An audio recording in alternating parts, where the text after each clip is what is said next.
লাইফে first time আজ একটা এক্সপিরিয়েন্স হলো। তো ফার্স্ট টাইম আমি আজকে একটা ভালো জায়গায় যাচ্ছি। ভালো জায়গা বলতে এখানে আমি আগে কখনো যাইনি। তো আজকে তো যাচ্ছিলাম আমরা একটু খেতে বলতে পারো। তো সবার প্রথমে কিছুটা ফুল কিনলাম, কারণ ফুল আমার খুব পছন্দের। আর ফুলটা ছিল এই বান্ধবীটার জন্য, কারণ কিছুদিন আগে ওর বার্থডে গেছিল, কিন্তু ওর বার্থডেতে আমরা দুজন যেতে পারিনি, তার জন্য ওর জন্য এই ফুলটা কিনলাম।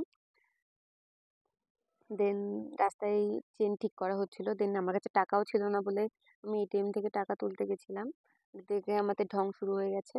দেন টাকা তুলে ওর জুতোর ফিতেটা খুলে গেছিলো বলে জুতোর ফিতেটা লাগিয়ে দিলাম।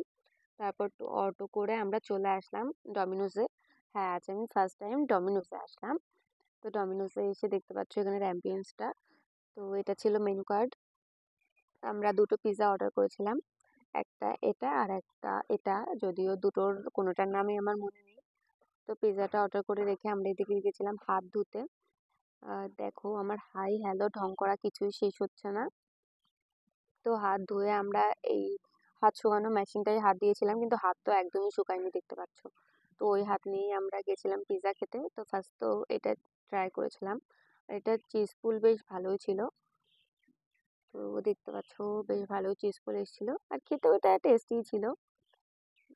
আর একটা পিৎজা ছিল যেটা রিভিউটা একটু পরে দিচ্ছি। দেখো পিৎজা খেতে খেতে আমার মুখে আবার ঝালের সসও লেগে গেছে। আর এটা ছিল সেকেন্ড পিৎজা। যদিও এই পিৎজাটা খেতে আমার খুব একটা ভালো লাগেনি, আমার অলিভ দেওয়া পিৎজাটাই ভালো লেগেছে। আর এখানে পিৎজার নামটাও দেখে নিতে পারো তোমরা। পিৎজাটা শেষ করে ও ওর বয়ফ্রেন্ডের জন্য আরেকটা পিৎজা পার্সেল করতে গেছিল। দেন এখানে টোটো করে আবার আমরা স্টেশনে চলে গেলাম। স্টেশনে বসে বসে আমরা বোর হচ্ছে আর ও ওর বয়ফ্রেন্ডের সাথে কথা বলছে। দেন আমাদের ট্রেন চলে আসলো।